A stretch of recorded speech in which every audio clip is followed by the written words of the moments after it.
அனைவருக்கும் காலை வணக்கம். இது உங்கள் டாக்டர் புருல் தவான் மற்றும் உறுதியளித்தபடி சிறுநீரக நோய் தொடர்பான புதிய தலைப்புடன் மீண்டும் வந்துள்ளேன். சிறுநீரக நீர்க்கட்டிகள் என்றால் என்ன, அதன் பின்னணியில் உள்ள காரணங்கள் என்ன என்பது பற்றிய எனது எண்ணங்களை இன்று பகிர்ந்து கொள்கிறேன். இந்த சிறுநீரக நீர்க்கட்டிகளின் வளர்ச்சியில் ஒரு நபர் அனுபவிக்கும் அறிகுறிகள் மற்றும் என்ன தடுப்பு நடவடிக்கைகள் எடுக்கப்பட வேண்டும் என்பதை இதனுடன் நான் விளக்குகிறேன்.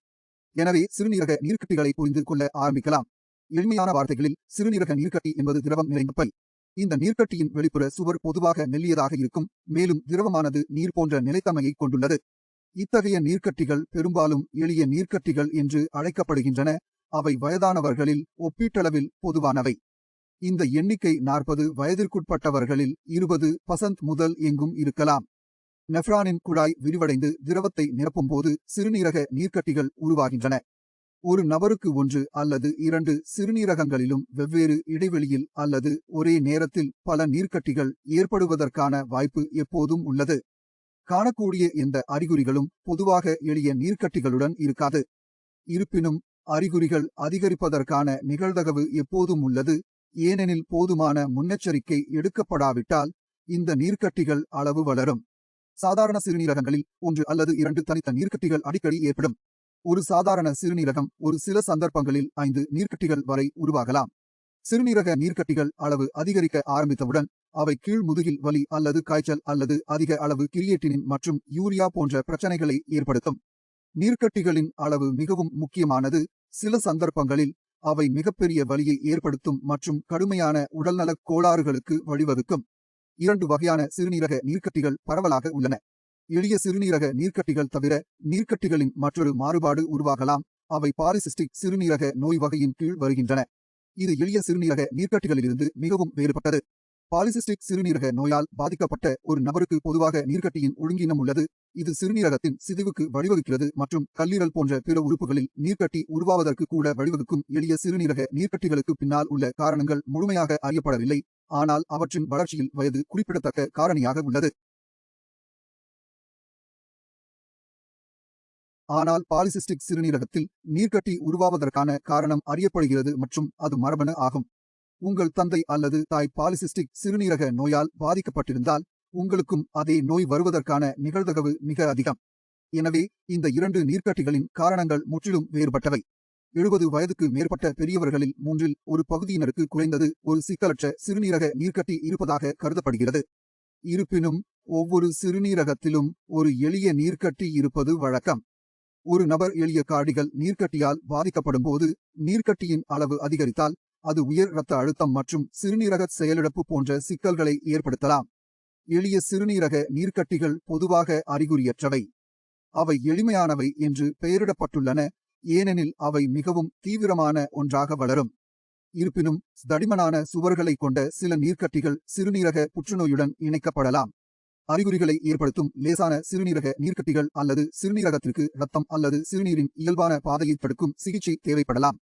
இப்போது எளிய கார்டிகல் நீர்க்கட்டிகள் ஏற்பட்டால் சைனஸ் அறிகுறிகளுக்கு செல்லலாம். நான் முன்பே கூறியது போல் எளிய சிறுநீரக நீர்க்கட்டிகள் காணக்கூடிய எந்த குறிப்பிட்ட அறிகுறிகளையும் ஏற்படுத்தாது. ஆனால் இந்த நீர்க்கட்டிகள் அளவு வளரும் போது அவை சுற்றியுள்ள கட்டமைப்பின் மீது அழுத்தத்தின் காரணமாக தடுப்பு அறிகுறிகளை ஏற்படுத்தலாம். இது இரத்தக் கசிவு, தொற்று மற்றும் நீர்க்கட்டியின் சிதைவு போன்ற சிக்கல்களுக்கு வழிவகுக்கும். இருப்பினும் ஒரு நபருக்கு காய்ச்சல், விலா எலும்புகள் மற்றும் இடுப்பு பகுதிக்கு இடையில் மென்மை மற்றும் பாதிக்கப்பட்ட சிறுநீர் ஓட்டம் போன்ற அறிகுறிகள் இருக்கலாம். இது அரிதாகவே காணப்படுகிறது. வளர்ந்து வரும் அளவுடன் பெரும்பாலும் இந்த எளிய நீர்க்கட்டிகள் சிக்கலான ஒன்றாக மாறும். இது மெல்லிய சுவர்கள் இல்லை, மாறாக சிக்கலான சிறுநீரக நீர்க்கட்டிகள் எளிமையானவற்றுடன் ஒப்பிடும்போது தடிமனான சுவர்களை கொண்டுள்ளன மற்றும் திரவத்திற்கு பதிலாக திடமான பொருட்களால் நிரப்பப்படுகின்றன. நீர்க்கட்டிகள் பெரிதாகி மேல் முதுகில் அசௌகரியத்தை ஏற்படுத்தும். நீர்க்கட்டியிலிருந்து இரத்தம் வரலாம் மற்றும் சில நேரங்களில் உங்கள் சிறுநீரில் இரத்தம் இருக்கலாம். தொற்று ஏற்படலாம். சிறுநீர் கழிக்கும் போது வலி அல்லது வியர்வை மற்றும் முதுகுவலியுடன் காய்ச்சல் ஏற்படலாம். அவர்கள் குணப்படுத்த கடினமாக இருக்கலாம். இந்த நீர்க்கட்டிகள் பெரும்பாலும் உயர் இரத்த அழுத்தம் போன்ற பக்க விளைவுகளை ஏற்படுத்தலாம் அல்லது தொற்று ஏற்படலாம், வலி, மென்மை அல்லது சிறுநீரில் இரத்தம் ஏற்படலாம். எனவே எளிய கார்டிகல் நீர்க்கட்டியின் சிகிச்சை பகுதிக்கு செல்லலாம். எனவே சிறுநீரில் புரதம் அல்லது உயர் இரத்த அழுத்தம் இல்லாமல் நோயாளி எளிய கார்டிகல் நீர்க்கட்டியால் பாதிக்கப்பட்டிருந்தால் பொதுவாக எந்த சிகிச்சையும் செய்ய வேண்டியதில்லை என்று SRI-இல் நாங்கள் கேட்கிறோம். சிறுநீரில் புரதம் இருந்தால் கார்டிகல் நீர்க்கட்டி காரணமாக சிறுநீரகங்கள் சேதமடைகின்றன என்பது தெளிவாகிறது. நோயாளி பிகேடி நோயால் பாதிக்கப்பட்டிருந்தால் சிறுநீரகத்தின் அளவு 10 செமீ முதல் 20 செமீ வரை அதிகரித்தால் மேலும் சேதத்தை தடுக்க நீர்க்கட்டி மற்றும் சிறுநீரகம் இரண்டிற்கும் சிகிச்சையளிப்பது அவசியம். மேலும் பாலிசிஸ்டிக் சிறுநீரக நோயால் பாதிக்கப்பட்ட நோயாளிகளில் நீர்க்கட்டிகள் மிகவும் சிக்கலானதாக இருப்பதால் கூடுதல் கவனம் செலுத்தப்பட வேண்டும். இது ஒரு பரம்பரை நோயாக இருப்பதால் நீர்க்கட்டிக்கான ஆரம்ப சிகிச்சையானது எதிர்காலத்தில் ஏற்படக்கூடிய சிக்கல்களை தடுக்கலாம். சிறுநீரக நீர்க்கட்டியின் வளர்ச்சியை கட்டுப்படுத்த சில வீட்டு உபாயங்களை பயன்படுத்தலாம். தொடங்குவதற்கு குறைந்த சோடியம் உணவை கடைபிடிக்க முயற்சிக்கவும். உடலில் இருந்து அதிகப்படியான திரவத்தை வெளியேற்றுவதில் சிறுநீரகங்கள் முக்கியமானவை.